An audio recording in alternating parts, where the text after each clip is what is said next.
কৃষ্ণ প্রেমের লালসা, আর নয়নে বর্ষিত হবে কৃষ্ণ প্রেমের জল। হরি বল, হরি বল।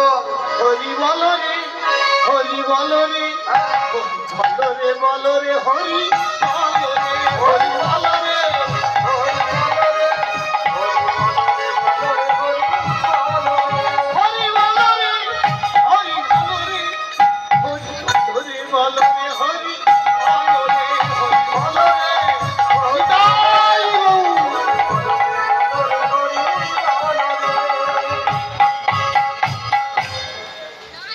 ভাই দাঁড়িয়ে দাঁড়িয়ে বলছে, আগা এমন ভক্ত কে আছে? দেখো কাটেনি। কাউকে তো দেখতেও পাচ্ছি না যে জিজ্ঞাসা করব এই ভক্তটা কে। কি করে কাটে? হঠাৎ দেখছে দূরে একটা বুড়ি মা আসছে। গৌরাঙ্গ মহাপ্রভু নিত্যানন্দ প্রভুকে বলছে, দেখো দাদা, দূরে একটা